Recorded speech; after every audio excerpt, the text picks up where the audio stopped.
ఓం శ్రీ గురుదేవదత్త. ఓం నమ శివాయ. ఓం శ్రీ మాత్రే నమ. ముందుగా నేను మీకు చెప్పదలుచుకునే విషయం మీరు వినాలనుకుంది. ఒక్కరోజులో మీరు కోరుకున్న కోరికలు తీరాలంటే ఎలా అనే విషయాన్ని, ఇలా చేస్తే ఒక రోజులో కోరిక తీరుతుంది అనేది ఏం చేయాలి అనేది నేను చివరిలో చెప్తాను. ముందుగా ఏమి చేయకూడదు, ఏమి చేస్తే ఒక రోజులో మీ కోరికలు తీరుతాయి అని అనుకుంటున్నారు, అవి ఎంతవరకు జరుగుతాయి, అసలు జరుగుతాయా జరగవా, లేదు ఎందుకు జరగవు అనేది వివరించి చెప్తాను. ఇప్పుడు మీరు చాలాసార్లు చూస్తూనే ఉంటారు ఈ యూట్యూబ్లో థంబ్నెయిల్స్ వీడియో మీద హెడ్డింగ్స్ ఏమని, మీరు ఈ మంత్రం 11 సార్లు చదివారంటే వెంటనే మీ కోరిక తీరుతుంది, లేదా బ్రహ్మముహూర్తంలో విశ్వానికి ఇలా చెప్పుకున్నారంటే వెంటనే మీ కోరిక తీరుతుంది, విశ్వం ఏది కావాలన్నా ఇచ్చేస్తుంది, లేదా పలానా గుడికి వెళ్ళి అక్కడ పూజ చేశారంటే మీ కోరిక తీరుతుంది, పలానా వ్రతం చేశారంటే మీ కోరిక తీరుతుంది, అలానే పలానా ఆకు మీ జేబులో పెట్టుకుంటే తిరిగిపోతుంది, లేదా పలానా నెంబర్ మీ చేతిలో వేసుకుంటే వెంటనే మీ కోరిక తిరుగుతుంది, పలానా విషయాన్ని పేపర్లో రాసి ఆ పేపరు మీ పర్సులో పెట్టుకుంటే వెంటనే మీ కోరిక తీరుతుంది, పలానా వస్తువు బీరువాల లోపల అరలో మూల పెట్టారంటే బీరువాలో డబ్బులు రావటం మొదలవుతాయి. అలానే మీరు విశ్వంతో ఇలా చెప్పుకోగానే వెంటనే మరుసటి రోజు మీ బ్యాంకులో 2 కోట్లు పడతాయి. మరీ మరీ మరీ ఘోరంగా ఇలాంటి చెప్పేవాళ్ళు ఎక్కువైపోయారు. అది నిజమే అనుకొని నమ్మేవాళ్ళు ఎక్కువైపోయారు. అది నిజమే అనుకొని వాళ్ళు మీరు లైక్ చేస్తే, షేర్ చేస్తే, కామెంట్ పెడితే వెంటనే మీకు జరిగిద్ది అనగానే అదే పని చేయటము. ఏంటిది వెర్రి కాకపోతే? విశ్వం ఏదైనా మనకి ఇవ్వాలన్నా, భగవంతుని మనకి ఇవ్వాలన్నా మనకున్న చెడు కర్మలు తొలగిపోవాలి. అనేక జన్మల నుంచి వచ్చిన చెడు కర్మలు తొలగిపోవాలి, మనకు ఒక అర్హత రావాలి. అట్లానే మన యొక్క గుణాల్లో మార్పులు రావాలి. ఆ గుణాలు, మార్పులు వచ్చిన గుణాలు స్థిరంగా నిలబడాలి. ఏం గుణాలు, ఏం మార్పులు అంటే సాత్విక గుణం ఒకటి. ఆ తర్వాత ప్రధానంగా చెప్పాలంటే భగవద్గీతలో పలానా వాళ్ళు నాకు ఇష్టులవుతారు అని కృష్ణ పరమాత్మ చెప్పారు. అలానే పలానా గుణాలు ఉన్న వాళ్ళు సాత్వికులు అని చెప్పారు. ఇట్లా ధర్మంలో నడవమని చెప్పారు. ఎప్పటికీ భగవంతుని జ్ఞప్తిలో ఉంచుకోమని చెప్పారు. అంటే కృష్ణ పరమాత్మ ఆయన్నే స్వయంగా జ్ఞప్తిలో ఉంచుకోమని చెప్పారు. ఆ తర్వాత జరిగే ప్రతి సంఘటనని తామరాకు మీద నీటి బిందువులాగా మాత్రమే ఉండేట్టుగా చూసుకోమన్నారు. అంటే ఏ పని చేసినా పూర్తి మనస్ఫూర్తిగా, పూర్తి సిస్టంలో కరెక్ట్గా చేస్తూ కష్టపడుతూ చేయమన్నారు. కానీ ఫలితాలు నీకు ఏం తెరవాలి దాని మీద అనేది, ఆ ఫలితాలు ఇవ్వడం నా వంతు అని చెప్పారు. ఆ ఫలితాలు ఇచ్చే వంతు భగవంతుడు తీసుకున్నప్పుడు నువ్వు కర్మ సన్యాసిగా కర్మలు చేస్తూ ఉండమని చెప్పాడు. ఏ కర్మలు చేయకుండా మాత్రం ఏ చిటకాలు చేసి ఊరుకున్నా ఏది జరగదు. అందువల్ల అనేక జన్మల నుంచి వచ్చిన కర్మలన్నీ తగ్గడం మొదలయ్యి పుణ్యం పెరగటం మొదలైతే అప్పుడు ఆ భగవంతుని అనుగ్రహం, విశ్వం యొక్క అనుగ్రహం వచ్చి కోరుకునే ఫలితాలు వచ్చే విధంగా ఆ కోరికలు తీరటం మొదలవుతాయి. అలా కాని పక్షంలో ముందు చెప్పినట్టుగా ఎన్ని వ్రతాలు చేసినా, ఎన్ని పూజలు చేసినా, ఎంత బ్రహ్మముహూర్తంలో వేసుకుంటే ఎంతసేపు మాట్లాడినా నువ్వు అడగగానే ఇచ్చేస్తే ఇంకా ఒక ధర్మపాలన అనేది, సృష్టి ధర్మం అనేది ఎందుకు? అడిగిన ప్రతి ఒక్కరికి అడిగి నేను ఇచ్చేస్తే ఒక అర్హత ఉండాలి కోరిక తీరాలంటే. అర్హతే మార్పు. ఏ మార్పు అనేది మనలో మార్పు రావడానికి బోధించారు భగవంతుడు. భగవద్గీతలో శ్రీకృష్ణ పరమాత్మ. ఆ బోధనలో మాకు అర్థం కాదు, అవన్నీ మేము ఎక్కడ చదువుతాము, మాకు అర్థం కాకుండా చదివిన వాళ్ళ ఉపయోగం ఏంటి, మేము ఎలా మారుతాము అనుకుంటే ఫస్ట్ ప్రశాంతంగా ధ్యానాన్ని నేర్చుకోండి, ధ్యానం చేయడం మొదలుపెట్టండి. ఆ తర్వాత ఏకాగ్రత పెంచుకోండి.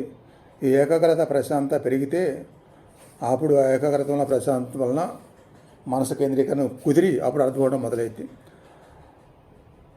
అలానే అర్థం కాని వాళ్ళ కోసం అనేక రకాలుగా నేను విడమర్చి వివరించి ఇదే ఛానల్లో శ్రీకృష్ణ దర్శనం కోసం లేదా మోక్షం కోసం శ్రీకృష్ణ ధ్యాన యజ్ఞం అని చెప్పి ప్లేలిస్ట్ ఉంది. ఆ భగవద్గీత మొత్తం ఎక్స్ప్లెయిన్ చేసి చెప్పి ఆ అర్థం చెప్పి అలా మనం ఎలా మారగలుగుతాము, అలానే శ్రీకృష్ణ పరమాత్మ ధ్యానాన్ని ఎలా చేయమన్నాడు, ఎలా ధ్యానం చేస్తే ఎలా దర్శనం ఇస్తానని చెప్పాడు, వాళ్ళ దర్శనం పొందినందువల్ల మనకి జ్ఞానం ఎలా వస్తుంది, ఇవన్నీ వివరిస్తూ నేను ధ్యానం చేయించాను. దాదాపు 150 రోజులు వరుసనే, ప్రతిరోజు డే 1 డే 2 అని చెప్పి అలాంటివి మొదలుపెట్టి మీరు అవగాహన చేసుకొని జ్ఞానం తెచ్చుకుంటూ అర్హత తెచ్చుకొని అవి చేస్తూనే మీ సంకల్పాన్ని చెప్పుకొని భగవంతుడికి అడగడం మొదలు పెడితే అప్పుడు తీరుతాయి.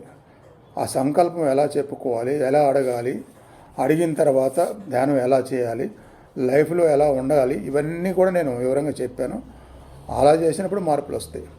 ఇవన్నీ చేయకుండా కేవలం నోటితోనో మనసుతోనో చెప్పుకుంటూ మీ రొటీన్ లైఫ్, మీ ముందున్న లైఫ్ అలానే ఉంచేసి ఏ మార్పులు తెచ్చుకోకుండా చేస్తామంటే అప్పుడు నేను ముందు చెప్పినట్టుగా ఏ చిట్కా చేసినా జరగదు.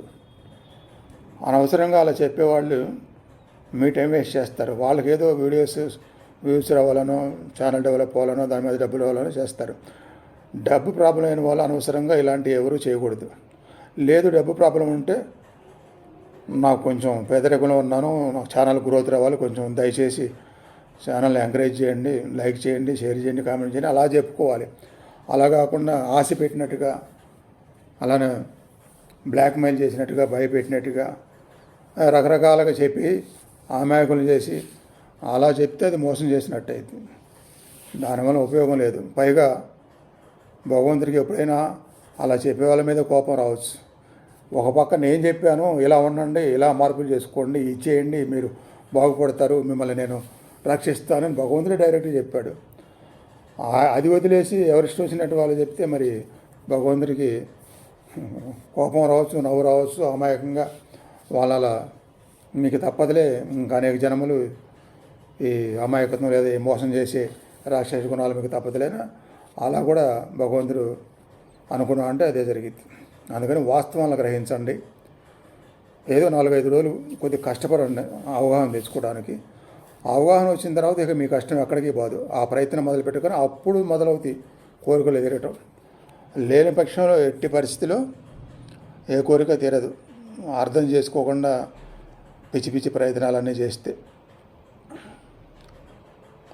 ఎందుకంటే భగవంతుడు చెప్పింది అర్థం చేసుకుంటే ఏమైందంటే ఫస్ట్ ఆ అవగాహన వలన కొంత మనశ్శాంతి వస్తుంది, ఒక నమ్మకం వస్తుంది. నమ్మకం వచ్చి ఆ నమ్మకం వలన ధైర్యం వస్తుంది. అప్పుడు మీరు ఆ ధైర్యంతో మొదలుపెట్టి, ఆ అవగాహన వల్ల మొదలుపెట్టి ఆ ధైర్యంతో మొదలుపెట్టారు కాబట్టి ఆ ధైర్యం వల్ల మీకు భయం లేకుండా ప్రశాంతత వస్తే మనసు స్థిరమయ్యి అప్పుడు మీ వైపు విశ్వం యొక్క దృష్టి, భగవంతుడి యొక్క దృష్టి పడి మీకు బ్లెస్సింగ్స్ రావడం మొదలయ్యి మీ కోరికలు తీరటం మొదలవుతాయి. ఇది కదా కావాల్సిందే.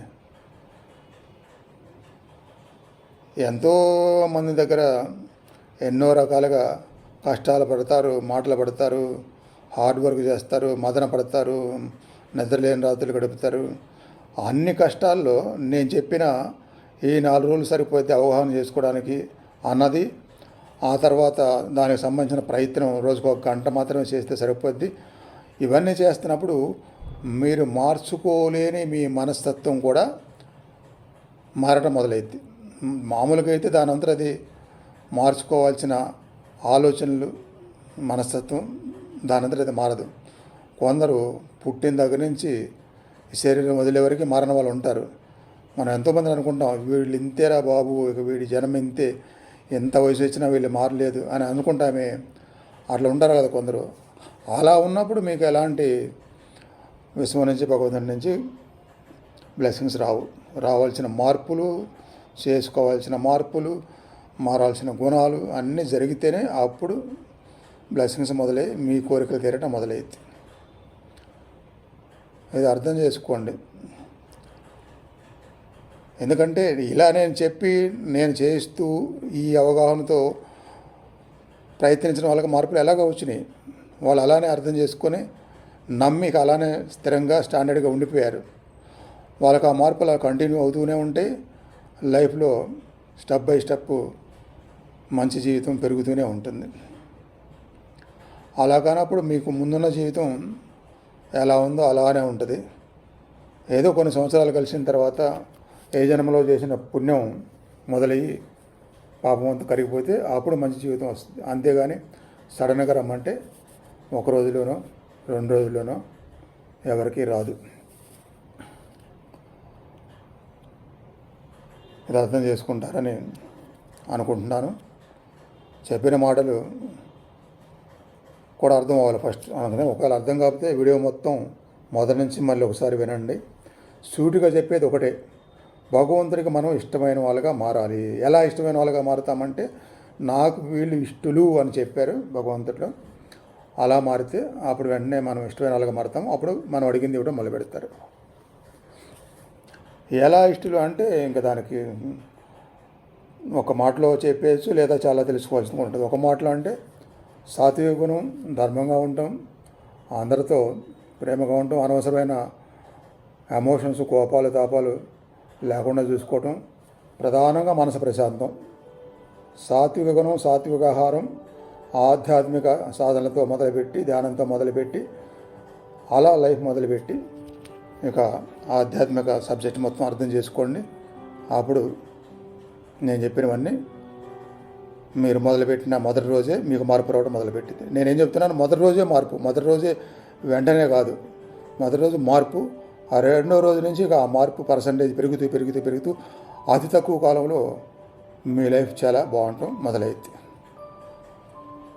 సర్వే జనా సుఖినో భవంతు. ఓం శాంతి శాంతి శాంతి. ఓం నమః శివాయ. ఓం నమో భగవతే వాసుదేవాయ. ఓం శ్రీమాత్రే నమః.